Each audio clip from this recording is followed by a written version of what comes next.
어떻게 사는 인생이 되어야 하나라는 제목으로 우리가 같이 은혜를 나누고자 합니다. 지난주에 경부고속도로에서 7중 투졸 사고가 있었습니다. 다들 뉴스를 통해서 보셨을 것입니다. 사망자가 2명이 이르고 부상이 16명이 발생했습니다. 버스기사의 졸음운전으로 보이는 이 사고로 50대 부부가 사망했습니다. 아무런 문제 없이 운전하던 부부였습니다. 그런데 그냥 버스가 뒤에서 와서 덮쳐서 저 K5가 저렇게 찌그러져 버렸습니다. 제가 본 사고 중에 가장 끔찍한 것 같아요. 어떻게 차가 저렇게 종이짝처럼 구겨질 수가 있습니까? 충격량으로 환산하면요 266톤의 쇳덩어리가 그 차를 가서 박은 것과 똑같은 힘이었다고 합니다. 사망한 이 50대 부부는 10대의 봉제 공장에서 만났답니다. 그래서 거기서 만나서 서로 결혼을 했어요. 그 후에도 계속해서 지금까지 봉제 공장에서 일을 하면서 삶을 삽니다. 그러니까 삶이 별로 넉넉지 않는 그런 삶을 살았어요.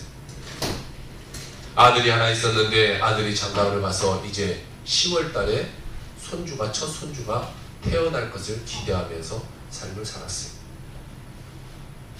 그런데 이 부부에게 이런 일이 닥치게 되었어요.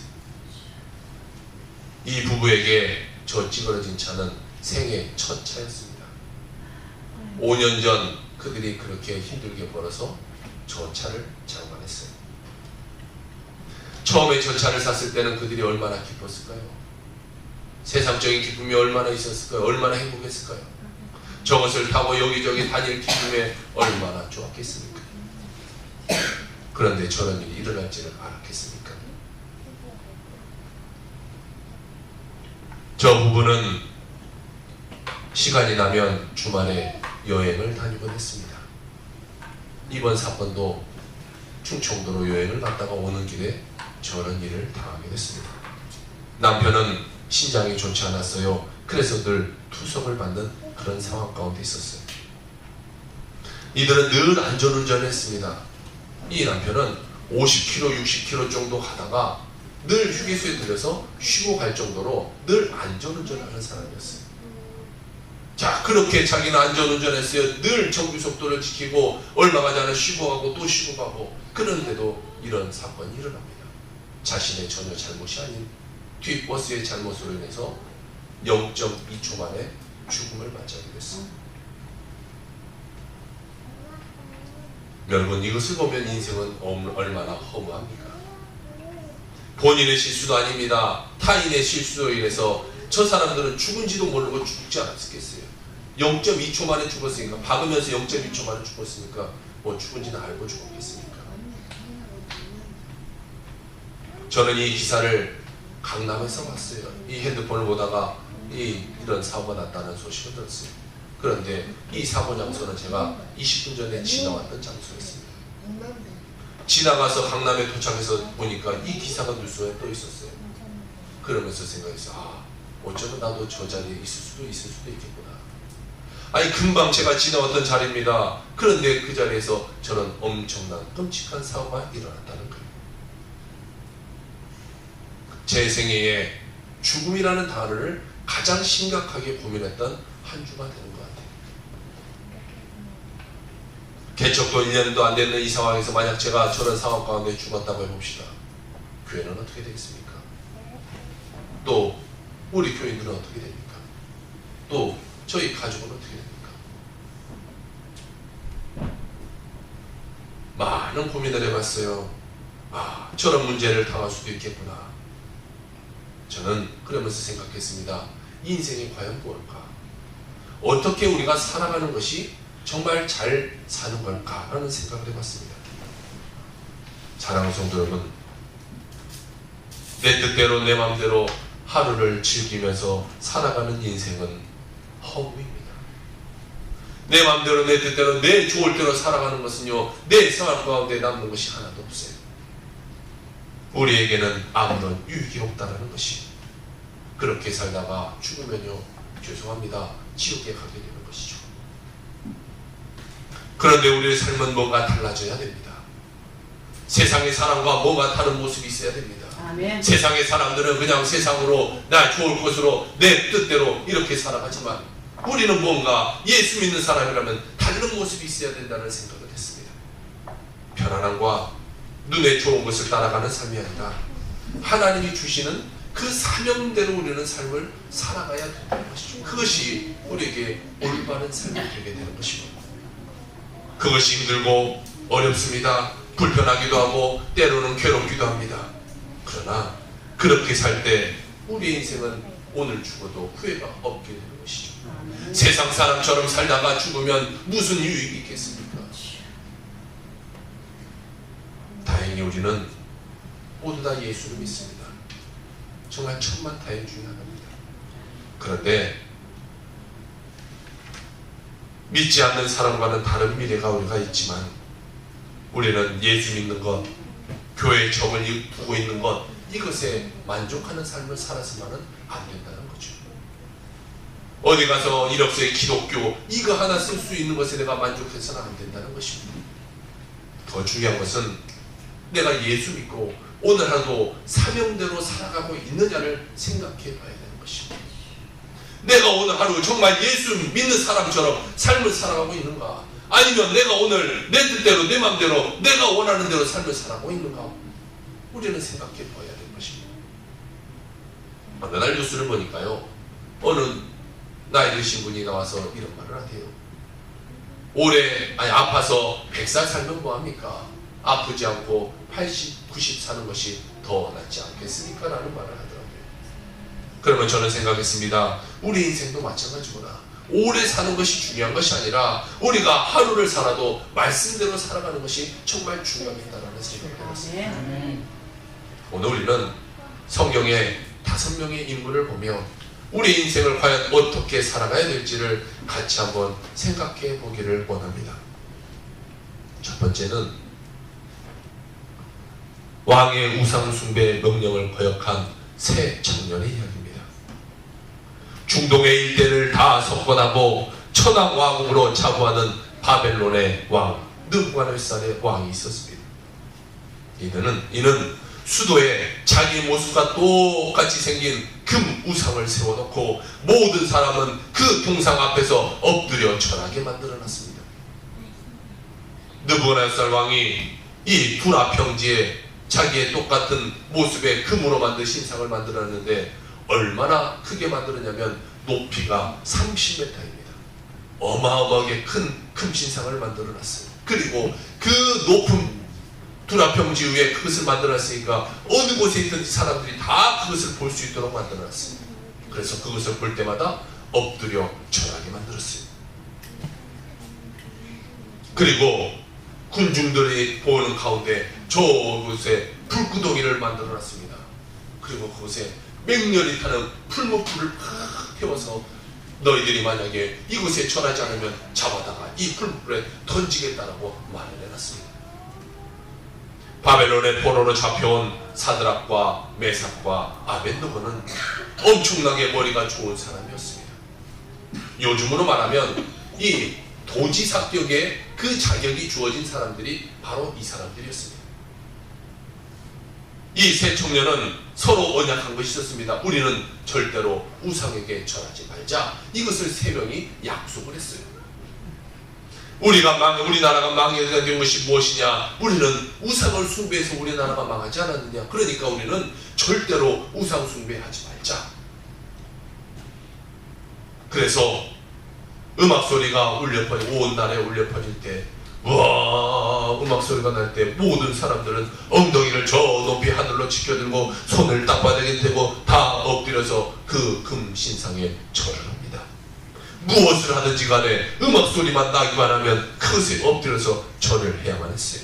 만약 절하지 않으면 그 사람은 잡아다가 풀무불에 던져서 태워 죽이게 되기 때문에 그렇습니다. 그런데 모두 다 이 절하고 있을 때 이 세 친구는 고개를 뻣뻣이 들고 서 있던 것입니다.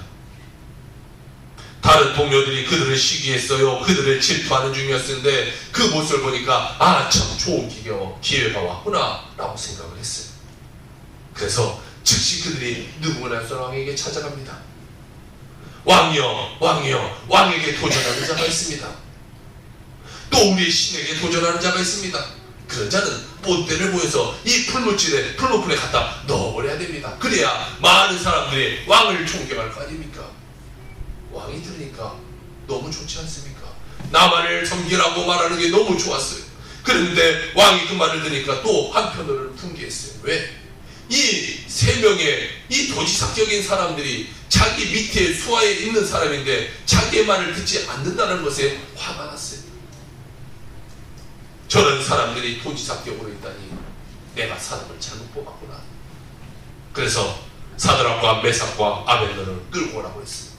세 명이 끌려왔습니다. 왕은 딱 앉아서 그 세 명에게 말합니다. 사드락과 메삭과 아벤노야, 네가 내 금신상에 절하지 않았느냐? 그런데 내가 너에게 한 번만 더 기회를 줄게. 너희가 다음에 나팔 소리가 불리고 음악 소리가 날 때 그때는 꼭 절하도록 하여라. 만약 그때도 절하지 않으면 너희는 내가 풀무불에다 갖다 넣을 것이다. 그들은 선택의 기로에 있습니다. 느부갓네살은요, 그 당대에 가장 힘이 있는 왕입니다. 그런데 그 왕의 말을 듣지 않았을 때 그들은 죽음을 면치 못하게 되는 것이죠. 그들은 그 명령을 선택하지 않을 수가 없었습니다. 그러나 이 사람들은요, 하나님을 믿었어요. 신앙심이 좋았던 이 세 친구였습니다. 그들은 믿음의 최고의 사람들이었어요. 여러분, 만약에 제가 아프다고 해서 주일날 나와서 설교를 안 하고 있다라면 여러분 되겠습니까? 안 되겠습니까? 돼요? 안 돼요? 안 됩니다. 왜 안 됩니까? 그게 제 사명이니까 안 돼요. 그럼 바꿔서 물어볼게요. 성도님들이 주일날 아픕니다. 문제가 생겼습니다. 교회 안 나오면 됩니까? 안 됩니까? 안 됩니다. 대답 안 하신 분들은 지난 한 주간 제가 참 많이 아팠습니다. 제가 한 주간 아픈지 아시군요. 저희 부모도 모릅니다. 아무도 몰라요. 한 주간 예배에 다 새벽마다 저녁마다 다 참여하는 우리 권사님 아셨어요? 몰랐어요? 몰랐어요. 왜 몰라요? 체험 안 하지 않았으니까 모르죠. 태어나지 않았으니까 몰라요. 며칠간 설사를 하고 토하고 머리가 빙빙 돌고 정신이 없었어요. 수요예배는요, 이 에어컨을 틀어놨는데 땀이 어찌나 나든지 제가 원래 땀을 안 흘리거든요. 땀이 펄펄 났습니다. 수요예배 끝나고 집에 가서 밤새 토하다가 거실에서 잠깐 1시간 잤나요? 또 새벽에 나와서 같이 은혜를 나누고 설교를 했어요. 한 주간 내내 정신을 차리지 못했어요. 그래, 오늘 목소리가 좋지 않잖아요. 감기 걸린 것이 아니라 계속 토하고 헛구역질 하다 보니까 목이 쉬어버렸어요. 솔직히 새벽에 권사님들 몇 분 안 되니까 문자나 전화드려서 권사님 내일 하루는 좀 쉽시다. 제가 많이 힘듭니다. 라고 말할 수도 있습니다. 그럼 뭐 권사님들이 하루 정도는 이해해 줄 수도 있을 겁니다. 그런데 저는 제 아픔이라는 것에 제 믿음과 사명하고 싶지 않았어요. 아픈 건 아픈 거고 제 사명은 제 사명이다. 그것에 타협하기 시작하면요, 하나 둘 타협하기 시작하면 저는 나중에 어떤 목사가 되겠습니까? 세상적인 목사가 되지 않을까요? 다 타협해버리고 내 뜻대로 제 뜻대로 제 마음대로 제가 하고 싶은 대로 하는 그런 목사가 되지 않을까요? 그래서 형편없는 목사가 되기 싫어서 타협하지 않았습니다. 사드락과 메삭과 아벤노고가 말했습니다. 느부갓네살 왕이요, 우리가 이 일에 대하여 왕에게 대답할 필요도 없습니다. 우리가 섬기는 하나님이 계신다면 우리는 맹렬히 타는 불 가운데서도 능히 왕의 손에서 하나님 우리를 건져내 주실 것입니다. 그러나 우리가 만약에 불 가운데 하나님이 건져내 주시지 않는다고 해도 우리는 아무런 걱정이 없습니다. 우리는 그런 것을 바라고 충성하는 것이 아니기 때문입니다. 우리는 죽어도 좋습니다. 우상 숭배하지 않겠습니다. 라고 말했어요. 그들은 죽음이라는 것을 타협하지 않았어요. 신앙과 죽음이 앞에 있는데도 그것에 타협하지 않고 차라리 죽으면 죽으리라는 마음을 먹었다는 거예요. 그들은 어떻게 됩니까? 끝내 풀무불에 던져지게 됩니다. 안 던져지게 된 게 아니에요. 그들은 문제 가운데 빠집니다. 풀무불에 던져지게 됐습니다. 여러분, 만약 풀무불에 던져질 때 에이 하나님이 안 계시네라고 그들이 이 한마디 불평을 했다고 생각해 봅시다. 그들은 거기서 건져내졌을까요? 안 건져내졌을까요? 모르겠어요. 자, 그들은 풀무불에 던져주는 순간, 그런데 그런 불평의 말을 하지 않았어요. 무엇을 말해? 차라리 죽겠다는 건 정말 죽겠다는 거죠. 겁을 줬을 때 아이 나는 타협하지 않겠습니다 말할 수 있겠지만 정말로 칼이 막 이렇게 베어들어가고 있다고 한다면 그때는 부정할 수도 있을 거 아니겠어요. 그런데 이 세 친구는 풀무불에 던져주는 순간도 전혀 하나님 앞에 불평 불만하지 않았어요. 하나님 왜 안 던져줍니까? 왜 내가 예수 믿었는데 왜 내가 이 풀무불에 떨어집니까? 말하지 않았어요. 우리 예수 믿어도요 문제 가운데 들어갈 수 있어요. 어려운 가운데 처할 수 있어요. 그런데 뭐가 다른지 아십니까? 하나님은 그 가운데 우리를 건져주시게 된다는 거예요. 그들은 그 풀무불에 던져졌습니다. 그런데 그들은 풀무불에서 전혀 타지 않습니다. 3명이 떨어졌는데 보니까 그 속에 4명이 있어요. 누가 있었어요? 천사가 있었어요. 천사가 그들을 보호해줬어요. 아, 그들을 꺼내봐라라고 꺼냈습니다. 머리카락 하나 닿지 않았어요. 몸에 그름 냄새 하나 나지 않았어요. 어디 하나 불된 흔적이 없었다라는 거예요. 하나님이 그들이 믿음으로 나아갈 때 그들을 그 믿음 가운데서 건져내 주시게 된 것입니다. 하나님을 두려워하면 세상에 두려울 것이 하나도 없습니다. 오늘같이 불확실한 세상을 살아가면서 우리는 갖가지 두려움에 직면하고 있습니다. 그러나 하나님을 두려워하는 사람은 세상의 두려움을 넉넉히 이기고 담대하게 고백할 수 있게 되는 것입니다. 우리 같이 한번 고백해 봅시다. 시작. 여호와는 내 편이시라. 내가 두려워하지 아니하리니 사람이 내게 어찌할까. 하나님은 내 편입니다. 하나님은 내 백이 되는 것입니다. 그러니 사람이 내게 어떻게 하는가. 사망의 음침한 골짜기로 다닐지라도 해를 두려워하지 않는 것은 주께서 나와 함께 계시니라. 주의 지팡이가 막대기가 나를 안위하시나이다. 우리는 항상 우리 그림자처럼 우리와 함께 계신 하나님이 계신다는 것을 마음속에 잊지 말아야 될 것입니다. 두 번째로는 죽음을 각오한 또 다른 이야기가 있습니다. 다니엘의 이야기입니다. 바벨론이 메대와 파사의 나라에 의해서 완전히 망해버리게 됐습니다. 전 유럽과 중동은 이 파사 다리오 왕의 통치 안에 다 들어가 버렸습니다. 다리오 왕은 그에게 끌려온 사람 한 사람, 다니엘이라는 사람을 너무나 좋아했습니다. 이는 포로였습니다. 그를 좋아해서 그를 나라 총리가 3명 있는데 그 3사람 가운데 그를 넣어놨어요. 그리고 이 다니엘을 이 세 총리 중에서도 가장 주된 총리로 일을 맡겨놨습니다. 그러니까 여러분 보세요. 나머지 총리들 그리고 그 밑에 있는 대신들이 얼마나 이 다니엘이 미웠겠습니까? 뭐 요즘도 정치적으로 보면 자기의 이 당이 아닌 다른 당에서 뭔가 대통령이 하나 올리려고 하면 막 반대를 하지 않습니까? 안 된다 반대합니다. 그런데요 보세요.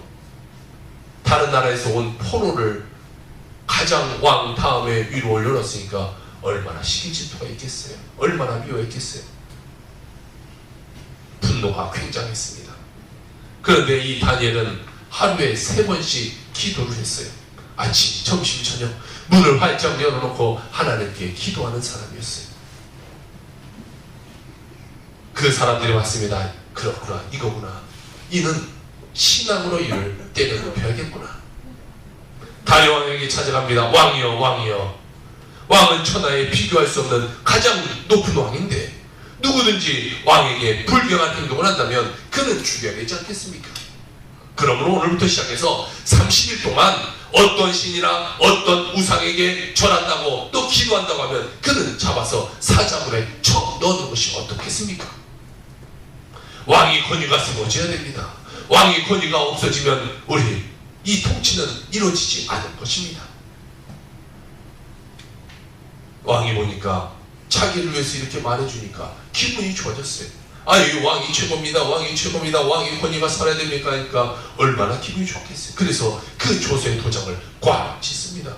이제는 30일 동안 누구든지 왕이 아닌 다른 사람에게 기도하거나 예배하거나 절하면 사자굴에 던져지게 되었어요. 다니엘이 딱 보니까 그것은 자기를 노려서 만든 법인 것을 알았어요. 그런데 다니엘은 그것을 알고도 집으로 가서 똑같이 동쪽 창문을 열어놓고 하루에 3번씩 기도합니다. 그는 현장에서 매복하고 있던 다른 총리들에 의해서 현장에서 잡히게 됩니다. 자, 현장에서 잡혔으니까 이제 빼도 박도 못하지 않습니까? 왕이 그때서야 깨달았어요. 내가 사랑하는 다니엘을 잡기 위한 이 총리들의 술책이었구나. 그러나 이미 후회하기는 늦었어요. 왜? 왕은 그게 조서를 찍었고 그는 잡혀와 있기 때문에 그렇습니다. 사자는 며칠씩 굶겨놨어요. 그래서 죄인이 있을 때 던져주면 그것을 잡아먹게 됩니다. 자, 이제 사자굴 속에 던져지게 될 판입니다. 여러분, 그 사자굴에서 살아나올 수가 있겠습니까? 이리 뛰고 저리 뛰고 날뛰는 다니엘이 사자굴 속에 매달려서 점점점 내려옵니다. 사자들이 우리가 생각할 때는 어떻게 했어요? 막 뛰어서 그것을 먼저 잡아먹으려고 하지 않았겠습니까? 그런데 다니엘이 딱 내려오니까 사자들이 갑자기 순한 양같이 변했어요. 요조숙녀처럼 탁 팔을 깨고 탁 턱을 깨고 이렇게 앉아서 눈만 껌뻑껌뻑하고 쳐다보고 있어요. 너무나 순하게 탁 쳐다보고 있어요. 다니엘을 공격하지 않아요. 하늘의 천사가 와서 그를 보호해줘서 그가 그곳에서 살아나게 됩니다. 여러분, 우리가 예수 믿으면요, 꼭 살라고 하면 못 삽니다. 죽으려고 해야 살 수 있게 되는 것이에요. 예수 안에서 나는 죽었다, 예수 안에서 나는 죽겠다, 믿음으로 나는 죽겠다라고 하면 그 사람은 살아가게 되는 것이죠. 세 번째로 우리를 살리기 위해 오신 예수 그리스도가 있습니다. 예수님은 사람으로 태어났습니다. 그런데 죄가 없으십니다. 완벽한 100% 하나님입니다. 그런데 100% 사람입니다. 희노애락을 다 겪게 되고 모든 아픔을 알고 슬픔을 알고 모든 것을 다 느끼는 그런 예수님입니다. 그 예수님이 이 땅의 사람들을 대신해서 죄를 짊어지고 청산한 제물로 왔기 때문에 주님은 우리 가운데 죽어야만 됐습니다. 그 예수님은 아무런 잘못이 없는데 우리의 지옥 갈 것을 다 담당하시고 우리를 살리기 위해서 예수님은 십자가에 못 박히시게 됩니다. 병정들에게 끌려갑니다. 쇠꼬챙이로 살점이 떨어져 나가는 이 채찍을 받게 됩니다. 사람들의 침뱉음을 당하고 욕설을 먹게 됩니다. 생손에 못이 박히게 되죠. 발가벗겨져서 십자가에 매달려 엄청난 수치와 곤욕을 치르게 됩니다. 예수님이 십자가에 못 박힌 것은 오로지 여러분과 저와의 죄악 때문에 그렇게 된 것입니다. 성경에 뭐라고 말합니까? 저가 찔림은 우리의 허물 때문이요, 저가 상함은 우리의 죄악을 인함이라. 저가 징계를 받음으로 우리가 평안을 누리고 저가 채찍에 맞음으로 우리가 나음을 입었도다. 우리는 다 그릇 행하여 각기 제 길로 갔거늘 여호와께서는 우리의 무리의 죄악을 저에게 담당시키셨도다 라고 말하고 있습니다. 우리는 죄를 짓고 불의하고 취약하고 버림받아야 마땅함에도 불구하고 예수 그리스도의 은혜라는 구원의 선물을 우리가 받게 되게 된 것입니다. 그러니까 우리는 예수님 때문에 살고 있는 거예요. 예수님 때문에 우리가 살아가고 있는 겁니다. 그렇기 때문에 우리는 예수님처럼의 삶을 살아가는 존재가 되어야 되는 것이죠. 예수님은 우리를 위해서 십자가를 안 지셔도 되는데 우리 때문에 십자가를 달리게 되십니다. 예수님이 기쁨으로 그 십자가를 매단지 하십니까? 아니요. 성경에 보면요, 예수님은 그것을 하기 싫어하셨어요. 하나님께 말합니다. 하나님, 나 이건 옮길 수가 있으면 옮겨주세요. 나 이거 싫습니다. 예수님은 그것을 옮기기를 원하면서 기도했어요. 너무나 그것이 싫었어요. 사람이기 때문에 십자가에 달려 돌아간다는 것이 얼마나 괴롭겠습니까? 자기는 아무 죄도 없는데 다른 사람들을 위해서 짊어져야 하니 얼마나 힘들겠어요. 그런데 왜 예수님은 그것을 짊어집니까? 그것이 예수님의 사명이기 때문에 십자가를 짊어지게 되는 것이에요. 그러므로 이제 우리가 산 것은 우리가 산 것이 아니요, 예수 안에서 그리스도께서 사신 것이다 라고 성경은 우리에게 말하고 있습니다. 이제 우리는 내 마음대로 내 뜻대로 내 좋을 대로 사는 것이 아니라 예수 그리스도로 우리는 삶을 살아야만 되는 것이에요. 내 삶이 내 것이 아닙니다. 하나님이 나에게 선물로 주셨기 때문에 이제는 내 삶을 하나님께 드릴 수 있는 그런 삶을 살아야 되는 것이에요. 여러 가지로 힘든 한 주를 저는 보냈습니다. 2주 전부터 우리는 광고했었죠. 전교인이라는 타이틀을 걸어서 금요 저와 같이 기도하자고 우리는 같이 제가 선포했습니다. 정말 우리가 묵인하고 있어서는 안 될 문제입니다. 동성애 그냥 우리 저 멀리 있는 것 같이 느껴져요. 그런데요, 금요일날 오신 분들은 알겠지만 그것이 그냥 우리가 생각하기에 아예 뭐 저들만의 그런 거 이렇게 넘어갈 문제가 아닙니다. 동성애가 통과되면 어떻게 되는지 아십니까? 이제 우리는 그들이 잘못했다고 말하지도 못하고요, 교회 목사는 그들이 주례하라고 해주라고 했을 때 주례하지 않으면요 감옥 가게 됩니다. 그것이 합법적으로 되기 때문에 성경은 틀린 책이 되는 거예요. 그러면 성경을 말할 수 없는 거죠. 법에 저촉되니까. 그러면 교회는 이 땅에서 사라질 수밖에 없습니다. 동성애가 합법적인 대개난 나라를 보면 그것으로 끝나지 않아요. 동물과의 이 성적 교합이 법적으로 통과됩니다. 어린 아이와 성적 교합하는 것이 법적으로 통과됩니다. 그 나라들이 하나 둘 그것이 통과되고 있어요. 죽은 시체와 성적인 교합을 하는 것이 통과되고 있어요. 여러분, 그냥 동성애 그거 하나 인정해주자 이렇게 될 문제가 아닙니다. 미국에서 매사추세츠 그 주에서는 동성애가 합법화가 됐어요. 한 목사님이 그 동성애 주례를 못한다고 하자 그 목사님은 180일간 감옥을 갖게 됩니다. 그리고 매일 $1000씩 벌금을 내게 돼요. 여러분, 우리가 그 심각성을 갖고 기도해야 될 문제가 정말 이 땅 가운데 동성애 문제입니다. 그냥 별거 아닌 거 신경 안 쓰고 넘어갈 문제가 아니에요. 여러분, 우리나라의 에이즈에 걸린 94%가 동성애자들인 거 아십니까? 우리나라에 에이즈가 걸리면 약 치료비가 5억 정도 들어갑니다. 그런데 그런 숫자가 10만 명이 있어요. 우리나라는요 모든 이 에이즈 환자를 우리 세금으로 다 냅니다.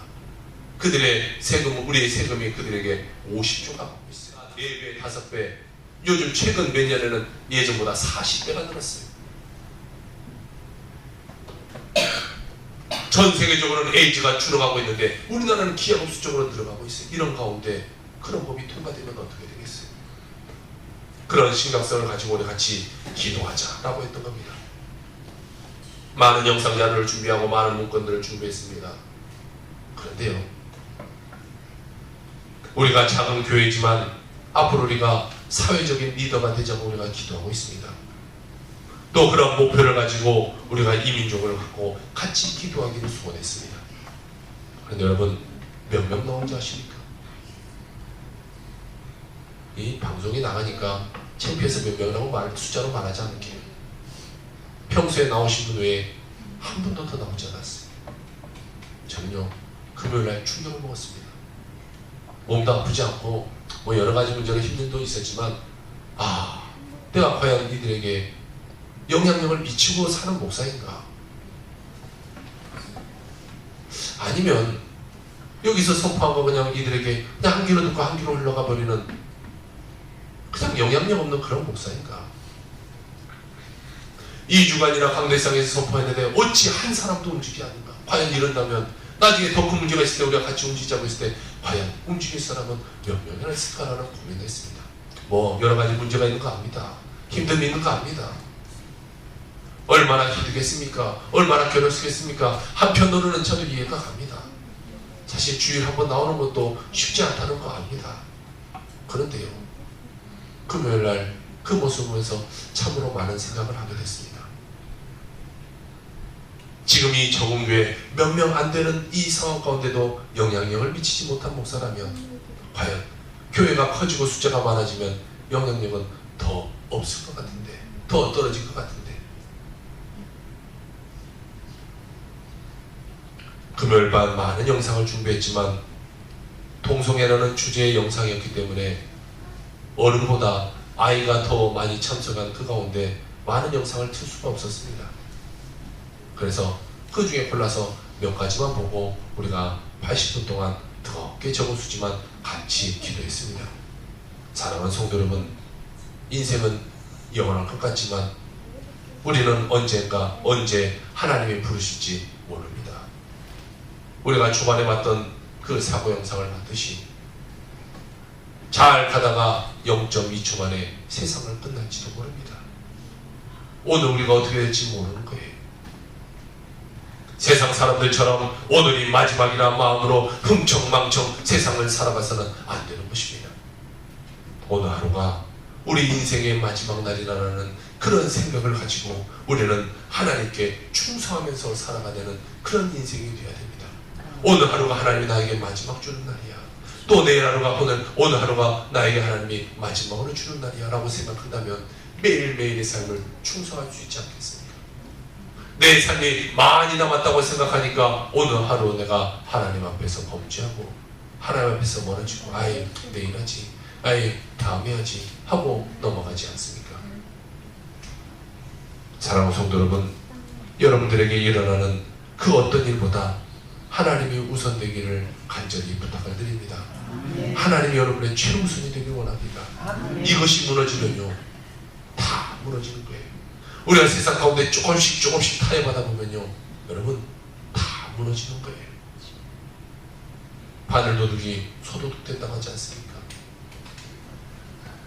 이 동성애가 나중에는 엄청난 나중에 기회가 있으면 다시 한번 여러분에게 그 영상을 보여줄 기회가 있을지 모르겠지만 이 문제가 그 작은 문제지만 그것이 하나 뚫리면요 우리나라 금세 다 망해버립니다.